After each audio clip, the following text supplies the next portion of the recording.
Just so I have context, how many people here work in nonprofits? Okay. And how many people work in like education? And how many people work in like a for-profit or like private sector or for-profit? Okay, majority. Okay. So I'm just going to start with something that came out last week that there was a lot of discussion about. There's this talk at TED, and we'll just get like a little bit of it. Here. Philanthropy is the market for love. It is the market for all those people for whom there is no other market coming. And so if we really want, like Buckminster Fuller said, a world that works for everyone, with no one and nothing left out, then the nonprofit sector has to be a serious part of the conversation. But it doesn't seem to be working. Why have our breast cancer charities not come close to finding a cure for breast cancer, or our homeless charities not come close to ending homelessness in any major city? Why has poverty remained stuck at 12% of the U.S. population for 40 years? And the answer is, these social problems are massive in scale. Our organizations are tiny up against them, and we have a belief system that keeps them tiny. We have two rule books. We have one for the nonprofit sector and one for the rest of the economic world. It's an apartheid, and it discriminates against the for-profit sector in 5 different areas, the first being compensation. So in the for-profit sector, the more value you produce, the more money you can make. But we don't like nonprofits to use money to incentivize people to produce more in social service. We have a visceral reaction to the idea that anyone would make very much money helping other people. Interesting that we don't have a visceral reaction to the notion that people would make a lot of money not helping other people. You want to make $50 million selling violent video games to kids, go for it. We'll put you on the cover of Wired magazine. But you want to make $500,000 trying to cure kids of malaria, and you're considered a parasite yourself.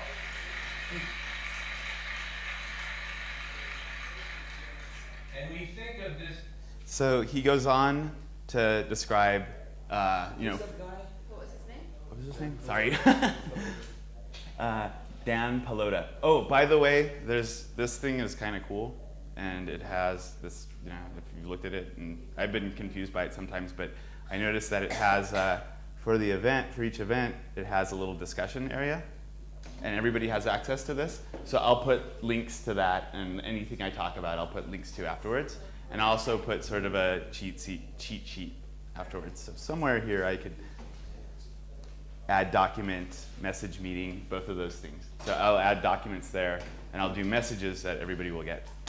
I actually moved from the education world to the startup world very abruptly, and that happened when I perceived problems and I was trying to propose solutions in different ways. I tried within the system. I tried by trying to start my own nonprofit startup for educational technology, and I was treated, more and more as a crazy person as that was going on. And in the meantime, some colleagues of mine had been trying to recruit me to a startup for years, and I knew nothing about that. I thought it was not for me. I thought it was not my world. Both my parents are teachers. I have no understanding of it. I thought I would have to go to business school or something, or I would have to be a computer expert. And finally, I just gave in, and I joined because I knew nothing was happening with my ideas within the nonprofit world. So that's a little about my background. And so what I'm going to be talking about is how my understanding of how successful startups operate these days. And this comes from the experience of working with people who went on to succeed, working with people who failed, failing myself, and having started my own startup and gotten it as far as it's gotten in just a few short months. So, has anyone heard of this? What about this? No. This one? What about this one? Yes. Raise your hand if you've heard of it. It's like half of people have heard of that one. Okay, that's what I thought it would. Huh? I used it 2 weeks ago. Yeah? Cool. I'm on it. How about this? How do you know? I think are they based in New York, or I feel like I've just seen them around New I don't think they're based in New York, but it's possible. It's educational, right? It's not. It's I'll explain what it is a little bit. I've heard of it, but I have no idea what it is. Sorry? The first one, Kakao, is like the WhatsApp in Korea. Yes, that's right. Kakao Talk is like the WhatsApp of Korea. Good job. And it's massive. Huh? It's like a messaging service in Korea. So it's Israeli. These three are Korean. I just chose Korean ones because I figured nobody would have heard of them. Airbnb, because it's a good example. But what do they all have in common? Well, people know about Airbnb, and someone knows about Kakao. These are all valued at over $1 billion. And you haven't even heard of most of them. Most people here haven't heard of any of them. So this is what people are going for. You don't necessarily have to, when you have a vision of a startup, you want to be an Airbnb or an Outbrain. You don't have to aim to be a Facebook or a Google or something like that. This is what people are going for. So this is sort of the process. This is sort of the traditional process. Sometimes some of these are skipped, but when you first start out, you have a lot of work to do to set it up and to prove yourself before you can get major funding. And generally, this family and friends stage, sometimes you will end up borrowing money from family or friends or spending some of your own money. So Airbnb people at one point, they were like, each of them were tens of thousands of dollars in credit card debt and borrowing money from their parents and lost their health insurance, eating ramen, all that stuff. Sorry? Family and fools, that's true. And these are basically the people who will give you money no matter what you're doing. And sometimes it's because they believe in you, and sometimes it's just because they want to, give you that chance to prove yourself. What? Like your parents doing charity. Yes, exactly. These are people who might not necessarily fund your idea if somebody else came along. Angel investors are individuals who give you a larger sum to do something bigger to take you to the next level. Maybe take it from a prototype to a beta, something like that. And by the way, this was all very different a few years ago. And venture capitalists are groups of investors that take other people's money, huge sums, as you can see, and it can get even bigger than that, and they choose who to invest money in. And just compare this to the last grant proposal you wrote, or the budget of your Hebrew school, or whatever project you're doing, or even something like JDub. And it's just a whole different league.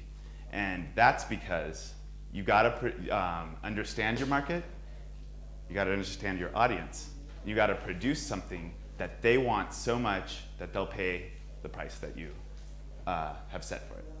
So basically, you're producing something of quality for your audience. That was very attractive to me, because something very frustrating to me working in education was I felt like we were all expecting our kids to accept subpar quality just because it's education or just because it's Jewish. And that I thought was not fair. So look at Outbrain for a second. Anyone heard of this? Timeless Cities? So in 2007, these are venture capital firms. Very smart investors, very savvy. This is a very good idea, and you'll see why.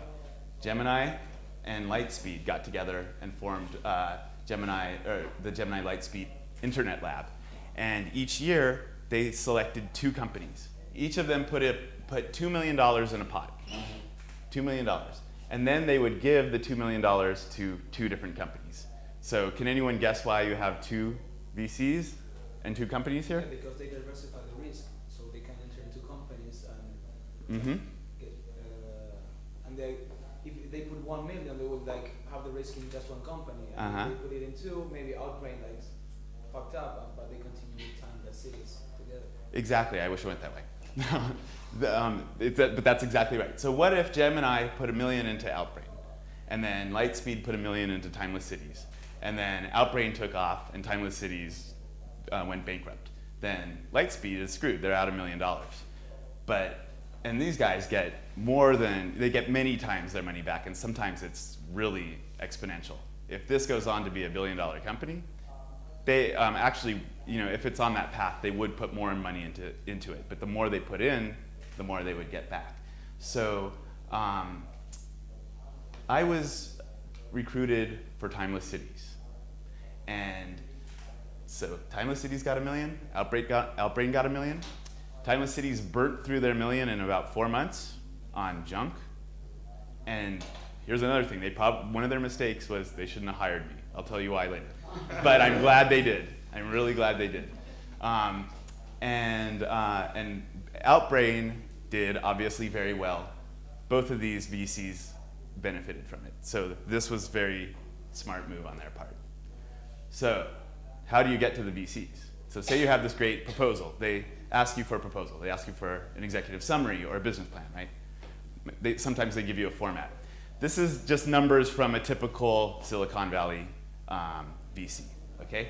So scanned means they looked at it, total of 10,000, okay? So they looked at 10,000. Is that in 1 year? In 1 year, yes. So they scan 10,000 proposals, right? Out of those, they make a pile of about 1,000 over the course of the year. They have people who review these. It's their job to review these for the VCs, right? So think about that. 9,000 get tossed aside right away. They don't even read them in depth. They scan them and they say, okay, tell them no, tell them to apply next year. Sometimes they tell them never to apply again. They say, no, you didn't even make the first cut. They read all these, about 1,000. And then they start really narrowing it down. They choose 100 to present because they're really considering this. They give these guys a shot. They come in, make their presentation with a time limit, answer some questions, and from there they invite back this amount for a process called due diligence, which means we could potentially fund you. We have enough enthusiasm for your product and belief in your team to fund you, and we want to make sure we're doing the right thing. And out of that amount, they fund 4 at X million dollars each, however much it is. So you can barely see that tiny blue sliver right there. So these are real numbers? These are approximate numbers from one VC, from one that. So what's the success rate of the funded? 1 out of 10. More or less, right? They say 1 out of 10. I don't know what kind of data is actually behind that. And they also say most of them close within a year. But what they don't mention is that 1 out of 10, if it includes all these guys, right, then you would think it would be even less, right? So those are kind of like urban legend numbers. I think they're kind of just pulled out. I don't know what the actual success rate is, but obviously when you're given funding and resources, that increases your chance by a lot. But if half of these guys that are funded succeed, they make their money back. They make more than their money back, even if it's a loss for the other 2. And that loss is no big deal. But if you look at this, you can barely see that tiny sliver, right? It's like winning the lotto, right? Does it seem like it? Or like what are your chances? Is it discouraging or? I mean, because everybody here thinks they're special. Everybody here thinks they've got it. They got the next Facebook, right? But what if you could cut down, first of all, get a fast track and get out of that pile that's tossed when you're being scanned, and then just increase your chances in all these other areas, right? This is the strategy that successful startups take. First of all, you say, how do I get here to this funded? This is your target. And if these are your chances, statistically, if you are in enough places, if you present it to enough people, eventually somebody will say yes. So if this is one VC, you go to another and another and another, and even this is your chances right here, right?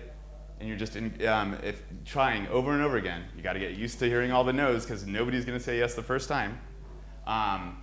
Then this is a lot more encouraging. So I'm going to talk about some of the things that could possibly make your chances look more like this. I'll get to that. So there's a lot of factors here. So I'm going to start with, okay, so first thing is, this is one of the essential things. This is from an infographic at this website, which I'll put in the Connect and Create. This is a long sort of a roadmap here of what the investor is thinking, but notice the first thing here is team, right? So I was at I've just had the privilege to be at a lot of events where there's VCs and angel investors and CEOs and startup people all in the same place sharing ideas, and VCs sharing a lot of things that, in my experience, they sort of kept secret. So I was surprised how much they would share with us. But but number one consideration is team. And how do you get out of that pile, the pile that's tossed in the scan? First of all, they have to know who you are. They might know who you are and not care and toss it, but first of all, they have to know who you are. So that means having connections, right? So I raised my hand. I asked I was concerned about all those ones that are scanned and tossed, right? And I said, well, do you ever worry that there's some like amazing opportunity in there that you just tossed, and that didn't even make it to you because it was tossed? And he said, no, he's not worried. I would be. I mean, I would have thought that I would have been worried, but he said, I'm not worried. And he's like, here's why. If you gave me an amazing product that I personally loved to a market that was proven, but I didn't know and didn't really believe in the team, and then a crappy product with like a totally, not viable market, and a team that I believed in and was proven, I'd go with that one. I'd go with the one with the positive team. So work from there, right?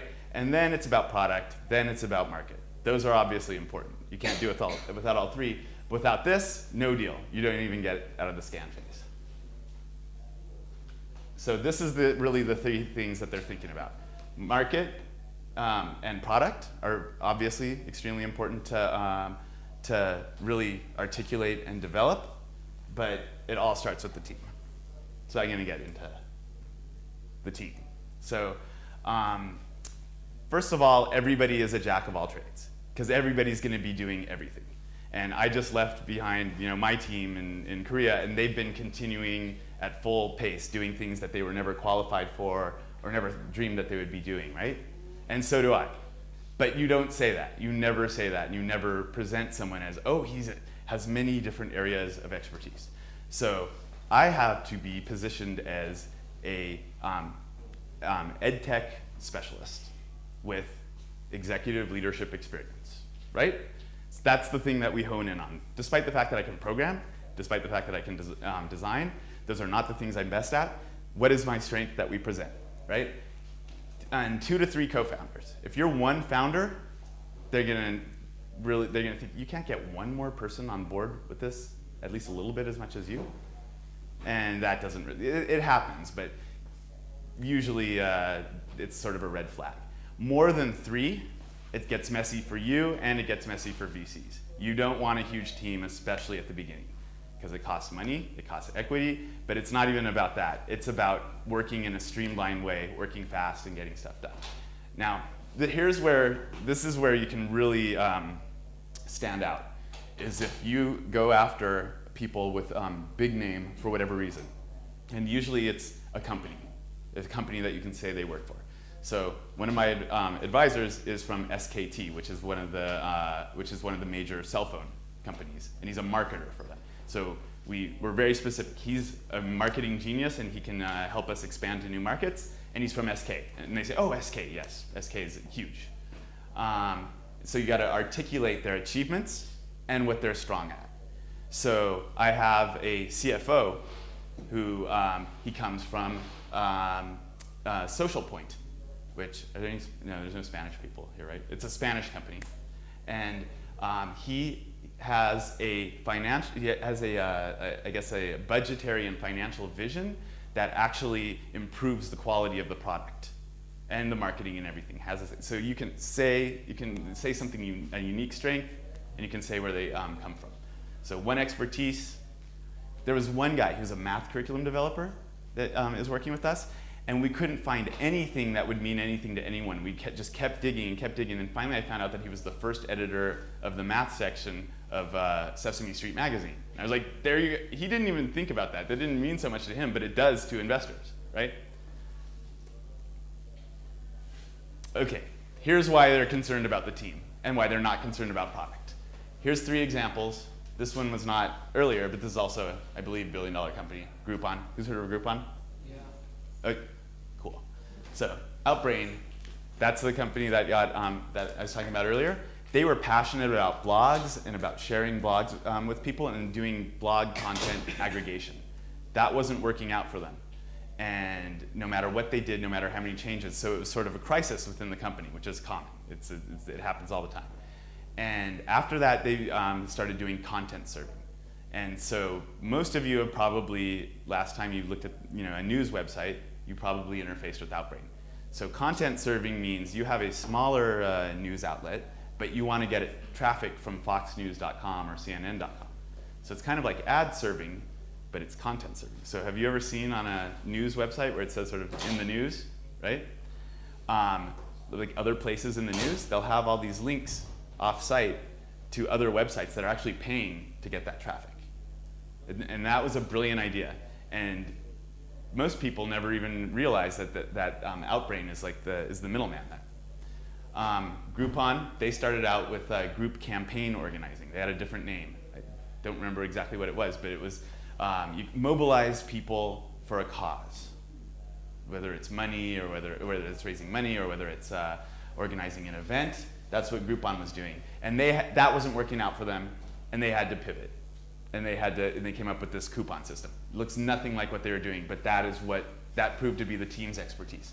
Airbnb, they were passionate about air mattresses. They loved them some air mattresses, and that wasn't working. They thought that people, you have a guest over, you don't know, you don't have room for them to sleep on the couch or whatever. You get an air mattress delivered. That didn't work. It didn't fly. So they started this service, book rooms with locals, not hotels. So you probably stayed in someone's apartment recently. In Miami. How was it? Amazing. I used it like 4 or 5 times, and everything perfect. I used it as well. Very Yeah. nice. So this is a massive hit, and it's a pivot. Timeless Cities obviously did not do the right pivots, right? That was the problem. The original idea might have been good, might have been bad, but it was about the direction. What is Timeless Cities doing? Oh, the idea was virtual worlds were really big back then, and nobody knows what a virtual world is to this day, except for like real, people. It was like a buzzword back then, along with blog, right? So like we got one blog aggregation company, and we have a virtual world development company, and virtual worlds never took off. So, maybe we could have been that company that would have broken through and made virtual worlds big, but more likely, sort of died along with virtual worlds. Is that like what Second Life is trying to do? Like that type of space? Yeah, and they've been going on forever. I think I used them as an example of it. So virtual worlds they obviously didn't work out for them. They're like the foremost virtual world, but I'll look at them in a moment because it's kind of interesting. When you talk about the pivot Uh-huh. before and after, is that line up with when VCs come on board and they get that funding? No, this actually usually happens well into the process The process of after they're funded. after All of these pivots happened after they were funded. yeah, I use Airbnb, I'm like VRBO, FlipKey, I do short-term rental business and most of it, so it's no idea that air mattress rental. So What? I had no idea that they did air mattresses Yeah, and then went over. or they tried, Yeah. and it didn't work. And they had funding when they tried that, and this is what the VCs expect them to do. Is like these are dramatic changes, right? It's not even close to what they do now. Yeah, and Groupon, that's even more extreme. Yeah. It went from like this social justice cause to Yeah, I remember, you just like posted something one day. What? and said you did it. Even ways that it just gets sold. It started as like an initiative of mapping Israel voluntarily. yeah. Do you know in these cases, did the team stay consistent through the pivot? No, they never do. One of my co-founders, there's a person who was a co-founder of my company in January when it was founded, and he's not. He's been sort of moved to advisor. It changes all the time. There's a lot of volatility there. So look at the top 5 mistakes. I like this clip. Things I like aesthetics, and a big part of that is the aesthetic, like that kind of pleasant blue sky, green grass, fresh air, which was obviously there's no air coming out of the game, but so like this is how art works in the game. I make these little strips for the 4 sides that you see in the game, the top and the bottom of every cube. And I don't get it all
do that for 3 years, and by the end of 3 years, you're a lot better than you used to be. The art you did 2 years ago isn't as good as what you're producing right now. So I had to like retouch a lot of old stuff. I do everything 3 times. It takes me 3.5 years to make a video game.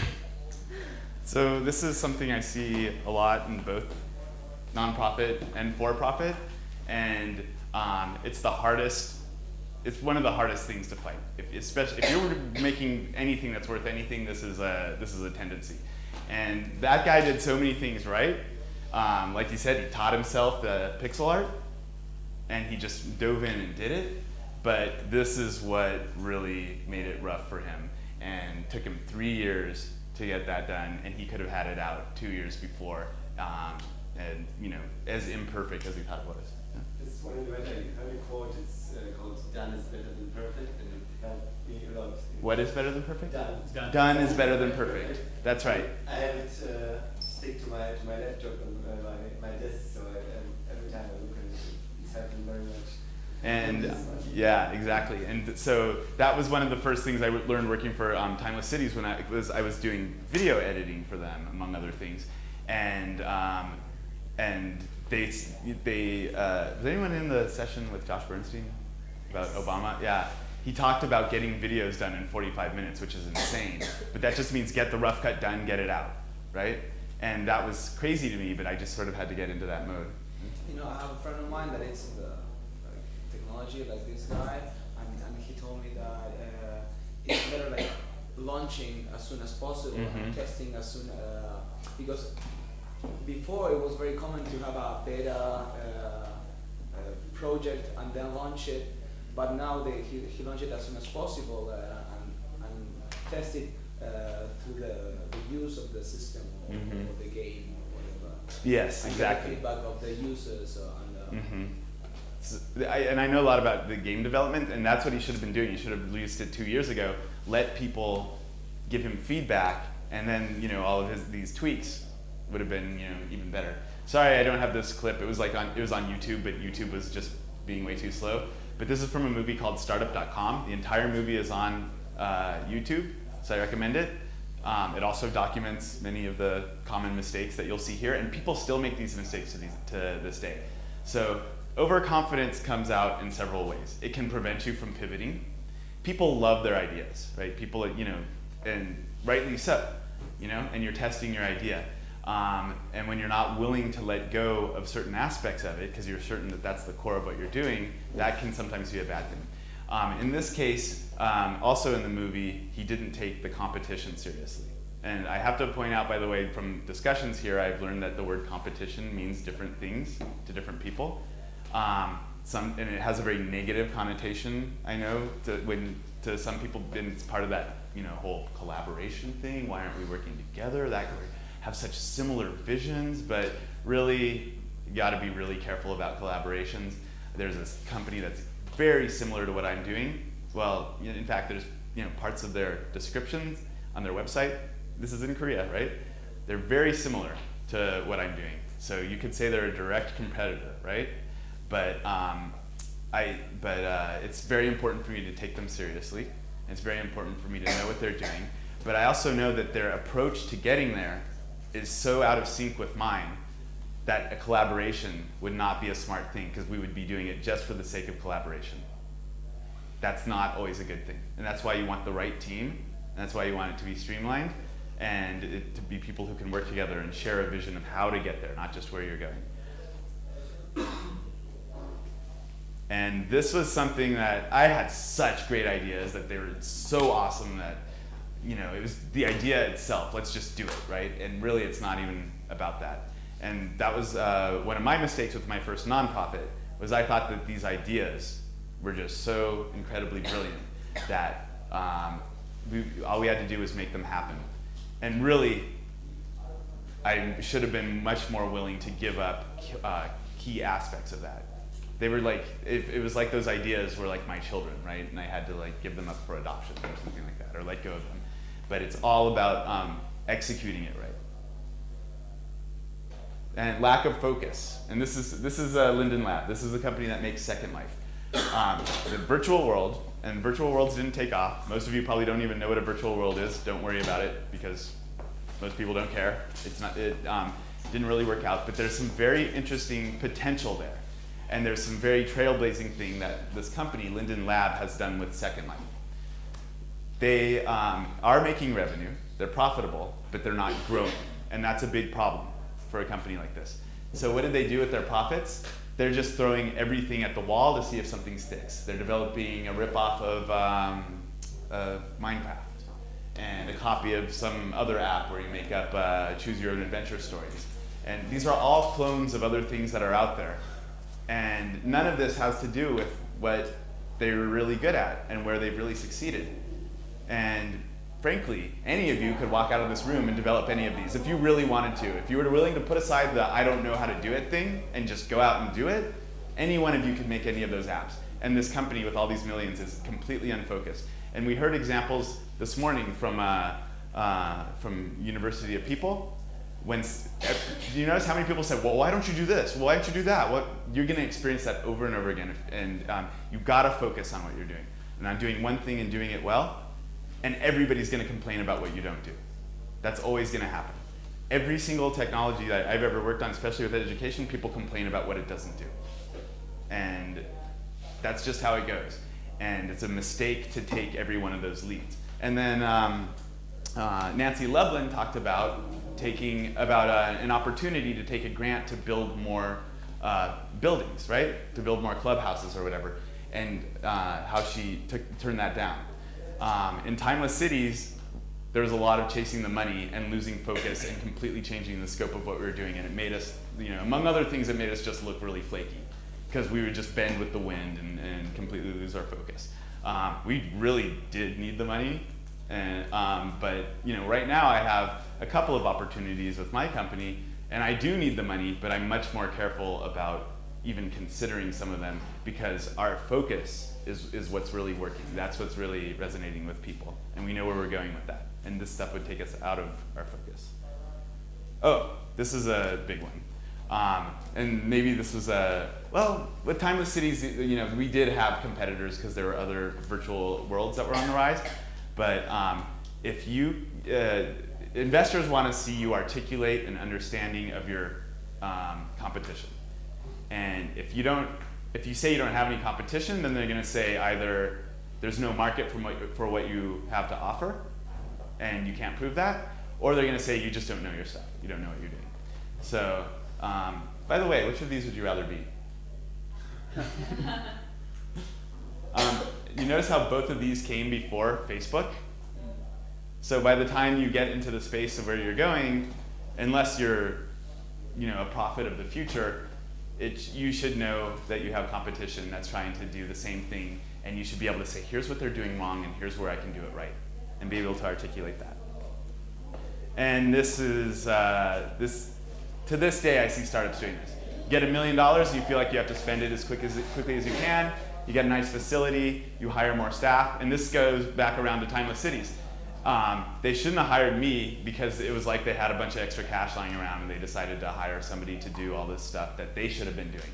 And it was sort of making their life more luxurious so they could do more. It was too big, too early, when really they should have been bootstrapping and they should be saving money, and definitely, first year, go as long as you can without even having a physical office, unless it's free space that an incubator has offered to you. But the venture capitalists didn't design a strategy for the future together with the co-founders of the company. That happens to different extents, and if anyone who's dealt with funders of any type, you know that some of them are more hands-on and some of them are less. Because I think that you want smart money, you would not only want just a big bunch of $1 million, and don't have a mentor or somebody that gives you advice, because you can burn that money in a second, Yeah, that wasn't very smart of the guy.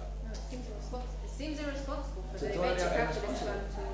fund to. Yeah, I still see it happening around me. I see it happening even in Seoul. Is that because they don't perceive $1 million to be a significant amount of money? I mean, also because surely lots of the startups haven't dealt with such a large amount of money before either. I think that could be part of it too.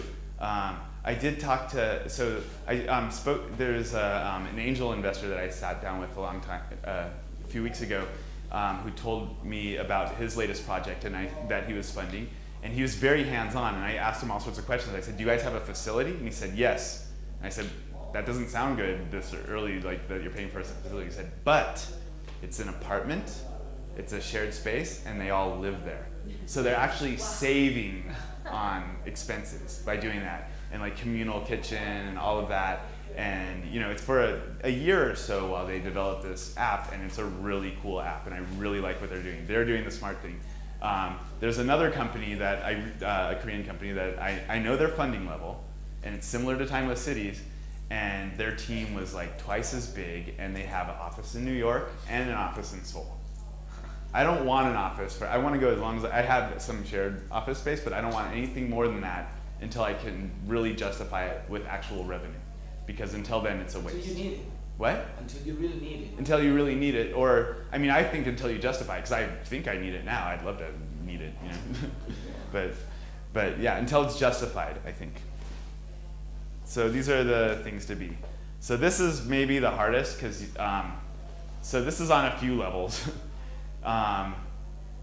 Starting, I guess, with the personal thing, your own personal risk. Because you could end up being in really awkward situations and you know, bootstrapping yourself and like just eating rice and ramen and like worrying about your health insurance running out, worrying about making rent, borrowing money. All that stuff can happen, and you have to move forward knowing that that could happen, and it very often does. Another level is just not being afraid of what people think of you, because they're gonna think you're crazy. And probably, unless your parents are entrepreneurs, they're gonna think you're crazy. And your best friend will think you're crazy, and you discover how much how different, I guess, entrepreneurs are from the rest of the world. That becomes really stark. And then another thing is the technology thing. Teachers are afraid of technology. It intimidates them, and that's the way they are, and I'm not gonna change that. And so with my products, I take that into consideration, and I have to, you know, ease through that. But entrepreneurs have no business being afraid of technology, no matter what you're working in. And if you are, it's something to get over. And I'll just tell you this: like, if you can be fearless about that, then you can just learn how to set up a WordPress blog on your own domain name. That sounds maybe incredibly intimidating to some people. I'm gonna help you. I'm gonna show you. It sounds incredibly intimidating to some people, but Oshlat will know how to do it soon, and that's a first step. And learn what the different technologies are. Act like you know what you're talking about. Pretend you know what you're talking about, and just embrace it and accept it, and accept that it's okay not to know everything. I can program, and I'm not a programmer. I would not hire myself as a programmer. So even with all that I know, and some people look at what I'm doing, they think it's just complete rocket science, I'm total amateur with technology.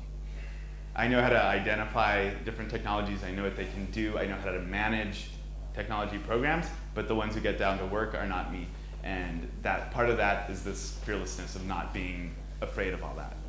And once you get over that, you find that the people who do know, you can really trust them to teach you about it.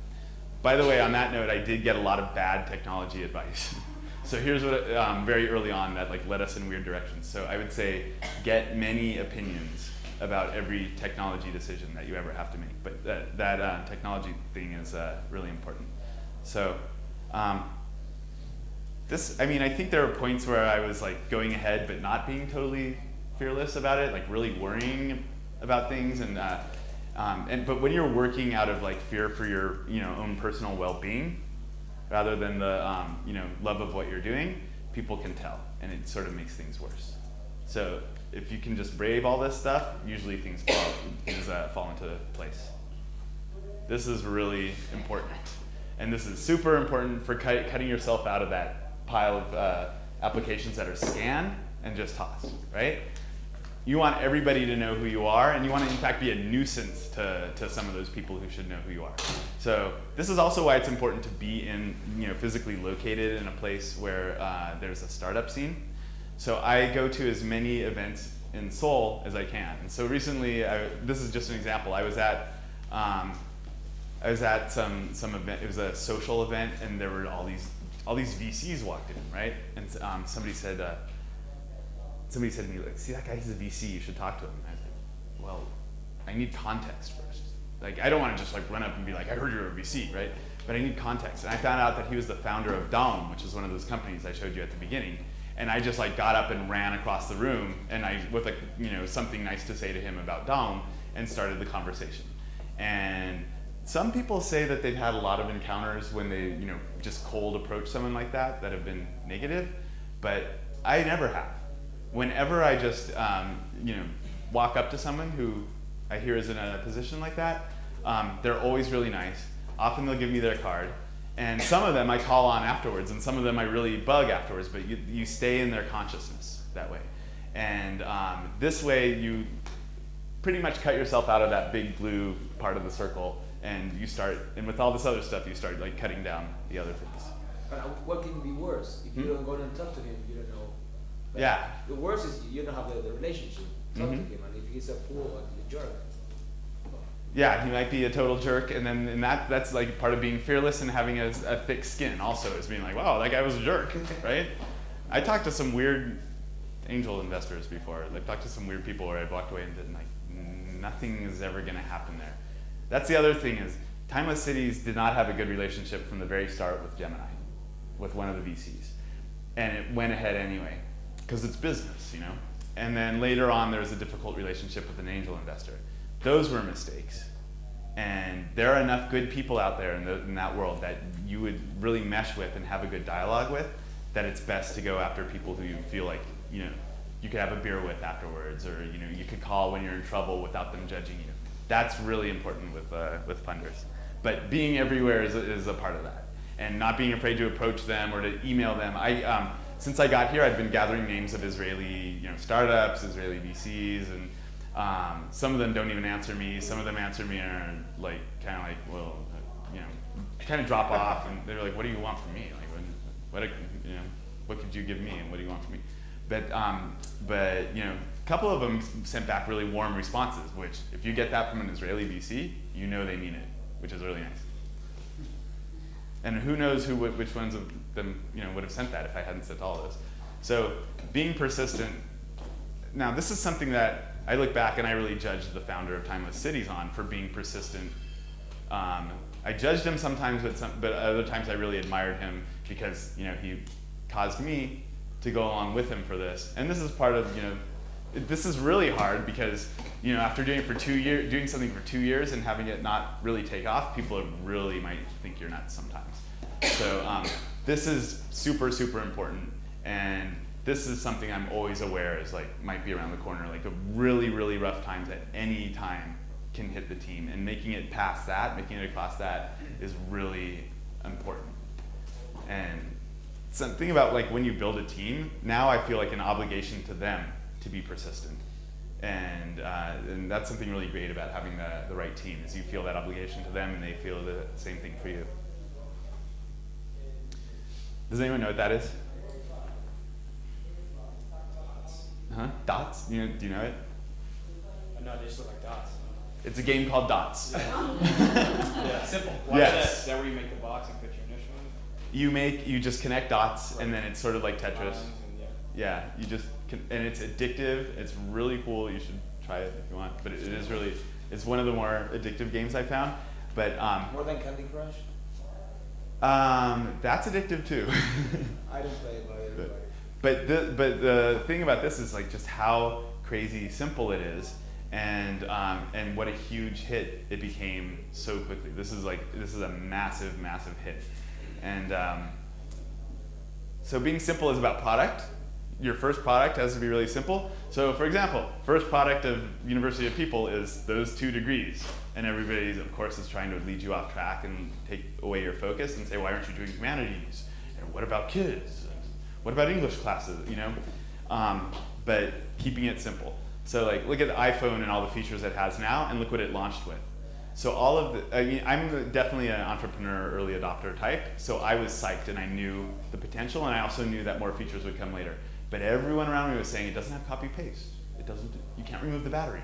Those were like the two big things that people were complaining about. Like, it went on from there. All those features were added. But it's about starting with the most minimal thing. This is Airbnb. So this is after the pivot, doing a presentation. So simplicity can be the product, right? Simplicity is the product, but simplicity is also your message. With my first nonprofit, nobody knew what I was doing or what I wanted. That was my fault.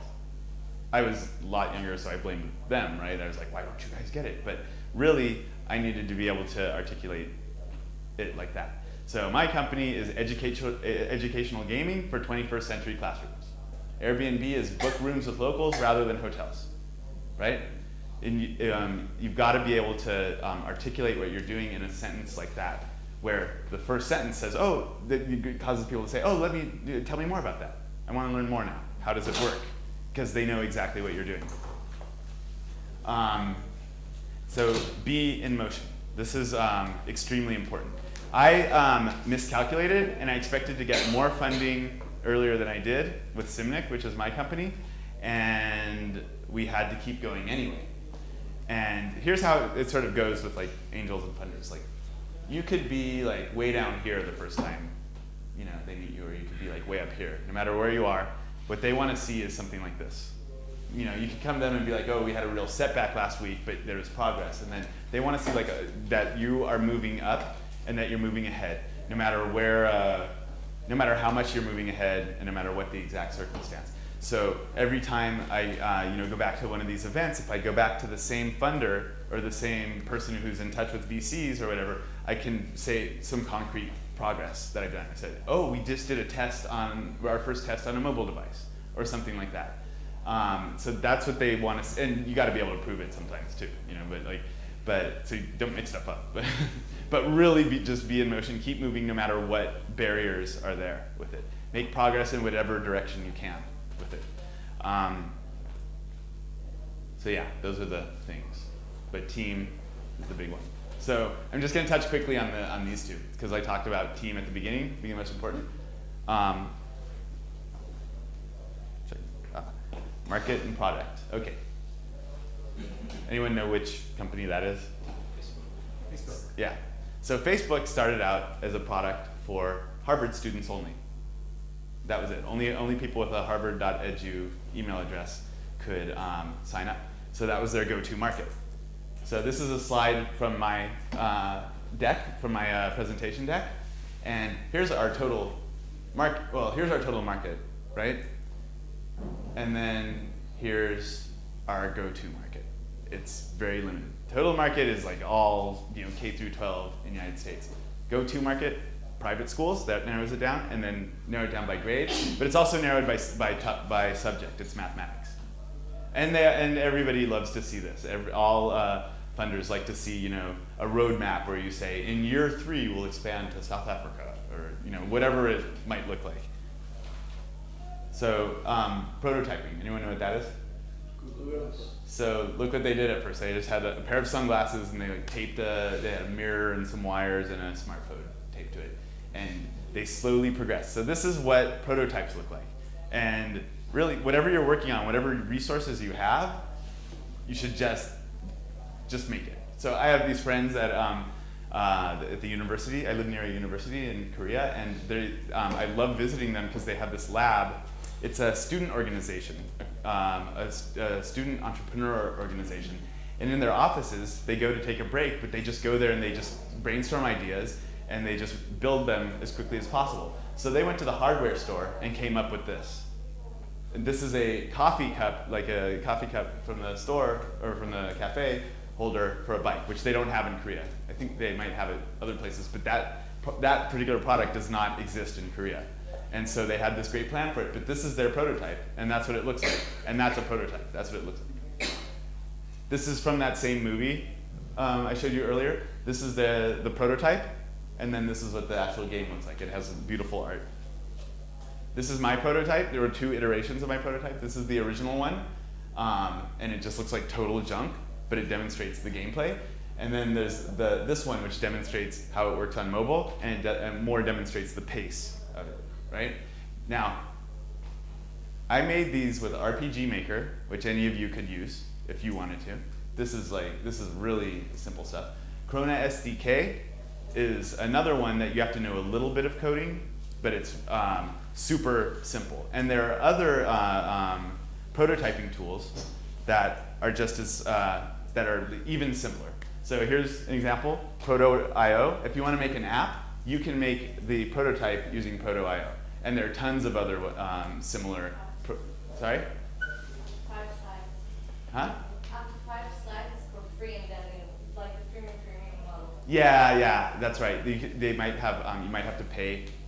Yeah, they want to make money too, and they probably had a prototype too, but so that's Proto.io, and then other people just mock up the whole thing of an app with just paper. And there's an app. If you just look in your app store for prototype, you'll find tons of different tools for making a prototype of something. And here, this guy I saw at a convention in Korea, and they actually made the app that functioned, but look how basic it is. It just has it has just on off. It has what you're controlling, and he has these little outlets. Obviously this little outlet like that is just activated by it, but he's demonstrating a principle of what he wants. You can control everything in your home from your smartphone. And AT&T it's offering that stuff in the United States for like if you leave the air conditioner on, you can turn it off with your cell phone or something. That's cool. Yeah, it's a big thing. A lot of people are trying to move into that, but like look how this team, and half of these teams, these guys are really inspiring because half of these guys, when I talk to them, like I say, how long have you been going? They'll be like 2 months. I'll say, okay, how much funding do you have? They'll be like, none. I've seen that. I can't tell you how many times I've seen that happen. So what you're making at first is this, just the most minimal. Minimal, like this can be like not enough, right? But then you can find the sliver of where it's enough, right? Where it's good enough. And then viable. It's got to be actually something that, this is what you're going for after the prototype. And you'll have a huge vision for what everything will look like, and for all the features you'll have, and for all the different, how you'll reach more and more people with it. But the most minimal, smallest, most minimal features that you can find. This is what you want to launch with and what you want to get to. So that's about it. I started and ended with this. I don't know if you got a chance to read, but it's but basically hacking is not just what people do with computers, doing tricks with computers. Hacking is just finding the quickest way to get something done, no matter what it is. And when doing our prototypes, we switched between tools to make them. I don't even know how dozens of times. But we suddenly saw, okay, this one is taking too long. Ditch it because we're getting hung up on that, and go on to the next one, and just get things done. And all these examples we looked at, that's how they got it done. They just thought outside of the box, thought of the most simple way to do it. And my team, for example, somebody on my team, they did a hackathon, which is like a competition while I was gone, and they were scared to use a mock-up like Proto.io to demo it on mobile, right? And I said, okay, you guys are there. Like, I think it'll be okay. But they thought they were afraid the judges would mark them down for that. And I said, I'm not there. I don't have a sense of the judges. You guys do. So if you think that you really need to show them something that's like not demo, but like actual coded product, do it. So they did it, and they got 3rd place. And the team that got 2nd place had no product. They had a PowerPoint presentation with mock-ups of everything. So that's how far you can get by hacking, by presenting your idea like the way it needs to be presented at that moment. And that's what I have to say about that.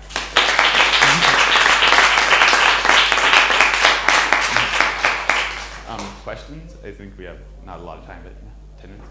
Yeah, I just wanted to see if you could just briefly talk about how entrepreneurs should look for people to partner with, kind of characteristics to partner with, because it's not really just looking for the money. Partner with somebody that can really give you a lot of problems. Like, you mean team members? No, I'm talking about like people financing the project. Sorry? VCs, angel Oh. investors, people who are going to be financing the project, who are going to be looking for those returns, how to set expectations, and kind of how to manage that relationship. Are you just looking for financing, or are you also looking for other sorts of input that these people can give you to advance your product? I think that, I mean, the relationship thing is extremely important, and being everywhere is part of that. But when you are in touch with enough people and you ask them for leads, right? Just follow every lead. And like, I recently got a text message from someone and just saying, hey, let's meet at the cafe tonight. And I had no idea who he was. But I knew that so many people were giving me like leads that it was somebody, and I was like embarrassed to ask who it was and everything. I just went to the cafe and met him without even knowing who he was, and it turned out to be a really good lead. But everything leads to something when it's, you know, the right people, and usually it leads to something better. But the relationship thing is extremely important. And I learned that from dealing with VCs and with angels who I was extremely uncomfortable with, and who I felt were sort of bringing us down with being judgmental and you know, being way too harsh, not being supportive. We need people to be supportive and to be mentoring us and giving us like the right advice. With what you first said, how do you look for team members? Okay, that's also involves, you know, there at any one of these events there are more like entrepreneurs, way more entrepreneurs out there than there are funders. So that's also a matter of if you talk to enough people and you get enough of a sense of them. Like, I had a sense of the people that I have, you know, it's a huge crowd there, and I had a sense of the people that were right for it. And just over the course of meetings, it was sort of strengthened. But first, I mean, for me, like, I'm not one of those people who thinks that you shouldn't be friends with, you know, your coworkers and employees. I think my life is my work, and I want to work with people I enjoy working with because I think that's productive, and I think that you know, it's a good way of generating ideas. And it's not just about getting that team balance. Later on, you can figure out how to present people's expertise. But if it's the right people, you know it and you feel it, not just, you know, in a friend type of way, but when you talk about ideas, when we talk about directions, and when you talk about solving problems. So you gotta have all that stuff in common. But yeah, it's also just about being everywhere, following every lead, saying, hey, do you know somebody who might be interested in this? And then that person might introduce you to somebody who you know, it's like a chain, sort of a chain reaction. Yeah. Your company is not for profit, as I understand, or? It's for profit. Now, I could not do this the way I do it if I was a nonprofit, and I know the process of nonprofits, and it takes too long, and the I guess requirements are too arbitrary, and I wouldn't fit in anywhere, and I learned that the hard way. You know what I mean? So I think that things like this are not appropriate to be nonprofits, and I think a lot of things that are nonprofits are actually not appropriate to be nonprofits. And JDub is an example. JDub never had any business being nonprofit. What's JDub? Oh, it was a American record label, and they signed Matis Yahoo, but they were nonprofit. They're offering a product of value to an audience that has money and is willing to pay for it, and that made no sense. And I think it could go even deeper in Jewish communities where, you know, if it was market driven in that way, it could increase the quality of the product, and guess what? People will pay for it. You brought up JDub a few times now. Are you involved in it? No. Oh, okay. No. Just use it for example. Yeah, exactly. Can I ask a question on that? Yeah. You spoke a lot about the importance of being in a community that kind of fosters a startup environment. How did you come to pick Seoul? And I'll follow. I actually didn't know that it would be like that when I got there, and I had a more cynical view of you know, the startup world. Even though I knew it was, you know, sort of my thing, I had a more cynical view of it before I got there. I didn't know it was going to be like that, so I sort of lucked out. I just went there and started freelancing and just working on games and looking for something to do. And then when I really got into the startup world there, it was a pleasant surprise because it's really open and friendly and supportive. And then, I'm sorry, Chris, just a follow up. You spoke a lot about kind of what didn't work with Mindless Cities? Was it? Timeless Cities? Timeless Yeah. Cities, sorry. It was Mindless Cities, actually. Sorry, Freudian slip. What is, Simnic is the current project? Yes. What do you feel, I mean, this might be a loaded question. Yeah. It's a multi-part answer, but what is going to work with it? What are you confident about from your previous, lessons learned from your failed projects that you feel is different about this one that's going to catapult this to success? So the more superficial side of it would be nobody knows what a virtual world is, but when I say educational gaming, people nod and understand what I'm talking about. So that's in the messaging, but in that messaging, we're actually articulating a change in what it is. It's less open-ended, and it's more content-driven, and it's more interactive. There's more to do. In a virtual world, there's nothing to do. That's a problem. And then as far as a product, there are a lot of differences, but I think one of the central ones is the technology, because the vision of virtual worlds is making them really immersive, and that requires high system requirements. It's really demanding on your on computers, and that was the wrong technology for what we were doing, because the world was turning toward mobile and stuff. So whereas with Simnic, we're doing cross-platform from day one. It's developed to run really smoothly, be really light on any device. So say just one last question, if you have one.